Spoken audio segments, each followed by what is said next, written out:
ഞാൻ ഇന്ന് വരെ ആർക്കേലും ഞാൻ കൊടുക്കാതിരുന്നിട്ടുണ്ടോ? പൈസ ഇല്ലാത്തോണ്ടല്ലേടി കൊച്ചെ. ഇൻട്രസ്റ്റ് കൂടി നിനക്ക് ആ പൈസ തിരിച്ചു തന്നേക്കാം. അമ്മയ്ക്ക് വാങ്ങിച്ചു കഴിഞ്ഞാലേ തിരിച്ചു കൊടുക്കാൻ യാതൊരു ഇൻട്രസ്റ്റും ഇല്ലാത്തത് കൊണ്ടാണ് കാശാരും തരാത്തത്. പിന്നെ ആർക്കടി കൊടുക്കാനുള്ളത്? ആർക്കെങ്കിലും കൊടുക്കാനുണ്ടോ? അത് പറയണ്ട. 6 മാസം മുമ്പ് പ്രക്ഷോഭന്റെ കയ്യിൽ നിന്ന് 10 ദിവസത്തേക്ക് മോനെ ഒന്ന് കാശ് മറിക്കാൻ തരുമെന്ന് പറഞ്ഞ് തന്നിട്ട് ഈ നിമിഷം വരെ അമ്മ കൊടുത്തിട്ടുണ്ടോ? അതിനെക്കുറിച്ച് പ്രക്ഷോഭേട്ടൻ ഓർക്കാത്തത് കൊണ്ട് അമ്മ രക്ഷപ്പെട്ടിരിക്കുന്നു. അച്ഛൻ മറന്നാലും അച്ഛമ്മ മറക്കൂല. ഇന്നാളും കൂടെ അച്ഛമ്മ ഈ കാര്യം പറഞ്ഞതേ ഉള്ളൂ. അവർക്ക് എന്നത്തിന് സുഖമായിട്ടാടി ഇതൊക്കെ ഓർത്തിരിക്കുന്നത്? അവരുടെ കാശാണേ, അവർക്ക് ദണ്ണം കാണും. പോട്ടെ, നീ പ്രക്ഷോഭനോട് പറഞ്ഞിട്ട് അവന്റെ പേഴ്സണൽ അക്കൗണ്ടിൽ നിന്ന് കുറച്ച് പൈസ ഇട്ട് തരാൻ പറയണേ. ഏട്ടന്റെ അക്കൗണ്ടിൽ കാശൊന്നും ഇല്ല. കണ്ടാ വലിയ കോടീശ്വരന്മാര് നെറ്റിയെ പുറം 10ന്റെ പൈസ ഇല്ല. ആഹാ, അമ്മയെ കുറിച്ച് തന്നെ പറയാ. അയ്യോടി. എന്നാ ഞാൻ ഒരു വഴി പറയട്ടെ. എന്നെ അടിമോളെ, തൽക്കാലം അമ്മയുടെ പേഴ്സണൽ അക്കൗണ്ടിൽ നിന്ന് അമ്മ കുറച്ച് ക്യാഷ് കൊടുക്കും. 1 മാസമല്ലേ ഉള്ളൂ. എന്റെ പൊന്നുമോളെ ആടി. എന്റെ പൊന്നമ്മ, എന്റെ പേഴ്സണൽ അക്കൗണ്ടിൽ കൂടി പോയ 1000 രൂപ കാണും. വേറെ കാശൊന്നും ഇല്ല. ഞാനിപ്പോ എന്നാ ചെയ്യുമെന്ന്? സുനിതാകുമാരി വിഷമിക്കല്ലേ, നമുക്ക് എന്തെങ്കിലും വഴി ഒപ്പിക്കാം. നിനക്കത് പറയാം. പൈസ ഇല്ലാത്തവർക്ക് അറിയാം അതിന്റെ ബുദ്ധിമുട്ട്. ഞാൻ എന്നാ ഈശ്വരാ. കിട്ടുന്നതൊക്കെ എന്തോ എടുക്കുന്നു.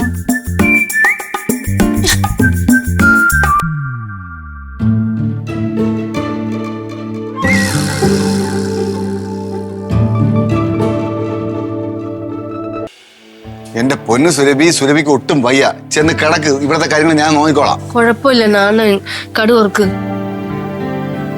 കടുവൊക്കെ ഞാൻ മറത്തണം. നീ പോയി കളാ. ഓ, കള്ളത്തരം കയ്യോടെ പിടിച്ചോണ്ട് ചിലരൊക്കെ ഇന്ന് അടുക്കള കയറി. അല്ലായിരുന്ന മുത്തൊന്ന് കഞ്ഞിയും വെള്ളമൊക്കെ ആയിട്ട് മേലോട്ട് പോകേണ്ടി വന്നേനെ. ഇത് മുന്നോട്ട് വരാണ്ട് ലക്ഷ്മി കുഞ്ഞിന് വയ്യേ? അവക്ക് ആരോഗ്യത്തിന് കുഴപ്പമൊന്നുമില്ല. അവൾ ഇവിടെ വന്ന് കഴിച്ചോളും. ഞാൻ വേറെ ചിലരുടെ കാര്യമൊക്കെയാ പറഞ്ഞത്. ശരീരം അനങ്ങാതിരിക്കുന്നവർക്കൊക്കെ ആരോഗ്യത്തിന് ഒരു കുഴപ്പവും കാണൂല.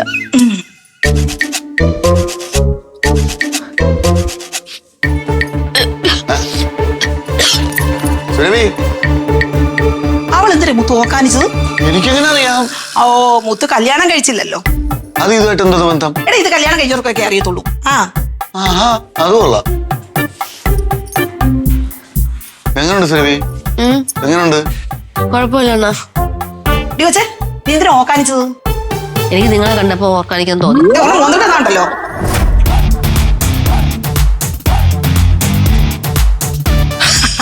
മോളൊന്ന് ഓക്കാനിച്ചെന്ന് അറിഞ്ഞപ്പോഴാ തള്ള പറന്നെത്തി. എടി, ഇതൊന്നും അല്ല, നമ്മളെ ഏതാണ്ട് തിന്നേണ്ടിയാ.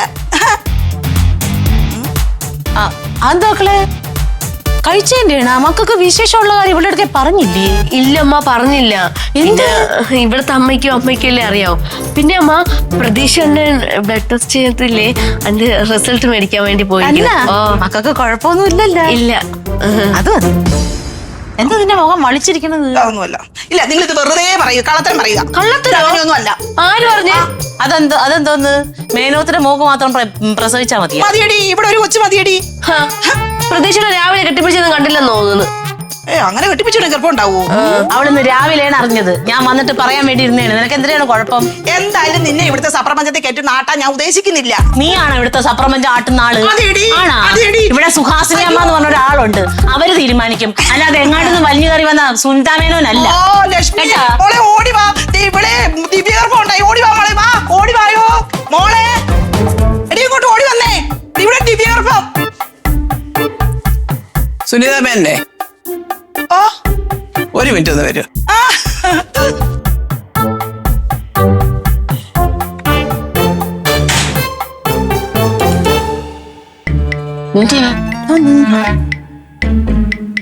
എന്താ ഇവിടെ എല്ലാരും കൂടെ കൂടി നിൽക്കുന്നത്?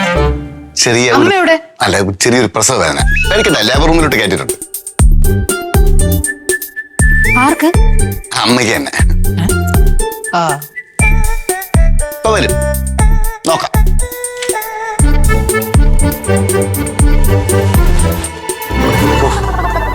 മോളെ ഒന്നിങ്ങനെ വന്നേ. പോയേ.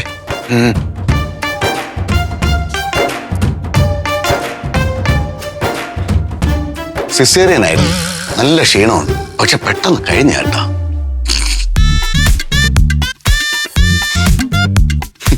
എന്നാലും എന്റെ കൊച്ചമ്മ ശരിക്കും പറ്റിയ. ഫ്ലവേഴ്സ് ടിവിയുടെ സ്മാർട്ട് ഷോയിൽ പങ്കെടുക്കാൻ നിങ്ങളെ ക്ഷണിക്കുന്നു.